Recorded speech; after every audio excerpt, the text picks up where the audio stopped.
Yung ilan daw ang Diyos kasi nagkatalo kami kanina. Yung doon tungkol sa ama tsaka ina na pinag-isa. Yung ama tsaka anak iisa. Tapos yung pangalawang tanong po bakit nagkabahagi ang relihiyon? Yun lang po ang gusto nilang malaman. Unang-una, ang pagkakabahagi ng mga relihiyon, nasa intensyon kasi ng mga nangangaral yan. Iba-iba po kasi ang intensyon ng nangangaral, kapatid. May nangangaral dahil sa pera, di ba? Pakinggan nyo sa 2 Korinto 2:17.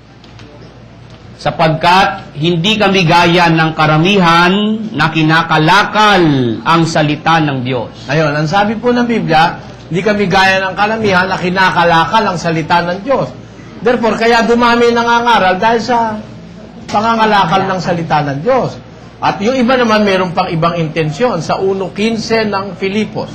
Tunay na ipinangangaral ng iba si Kristo sa kapanaghilian at sa pakikipagtalo. Tatapwat, itinatanyag ng iba si Kristo dahil sa pagkakampi-kampi, hindi sa pagtatapat. Ayun, merong nangangaral dahil sa kampi-kampi. Sa iba naman, sa pakikipagtalo, kagaya nung nasa Channel 29 na yun. No? Tapos, yung iba naman, nasa, dahil sa kapanaghilian, naiinggit. Kaya nangangaral. May iba-ibang motibo. Natural, dadami mga relihiyon. Yun po ang dahilan yan.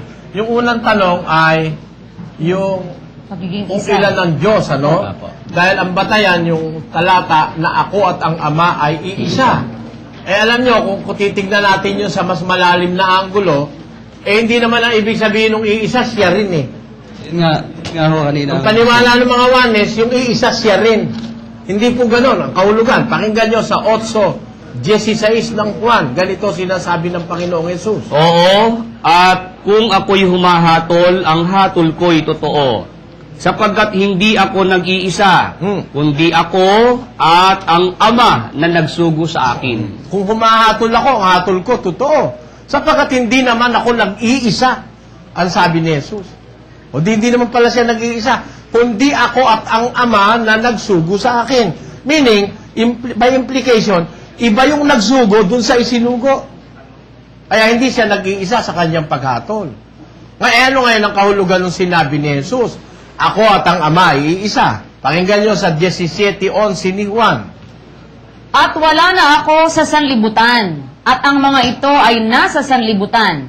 At ako'y paririyan sa iyo, Amang banal. Ingatan mo sila sa iyong pangalan, yaong mga ibinigay mo sa akin. Tinutukoy niya rito yung mga taong sumunod sa kanya. Papariyan na ika ko sa iyo, Ama. Ang mga ito nasa sanlibutan. Ako, paririyan sa iyo. Siya rin ba yun? Hindi nga siya yun, dahil pupunta pa lang siya. Manggagaling siya rito sa sanlibutan. Ako paririyan ako sa iyo, Amang banal. Ingatan mo sila. Marami yung mga tao, no? Ingatan mo sila sa iyong pangalan upang sila'y maging isa na gaya naman natin. Upang sila'y maging isa na gaya naman natin. Ibig sabihin, halimbawa, kami 5. Dahil kay Kristo, nagkaisa kami. Di kami iisa lang. Pero iba ako kay Brother Willie. Di ba? Iba ako kay kapatid na Danny. Di ba? Pero iisa kami.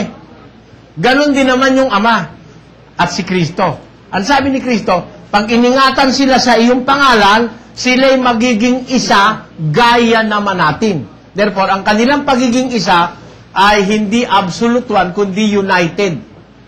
Ayon. They are one in unity. Kaya united one ang Ama at si Kristo. Hindi absolute one. Iba ang Ama, iba si Kristo. Ang katunayan, eto nga, pupunta ako dyan sa'yo siya na pala yun. Ano ba naman? Walang logic yung aral ng mga oneness na yan Ha? Makitid ang utak nung nagturo niyan. Yung aral na yan. Opo.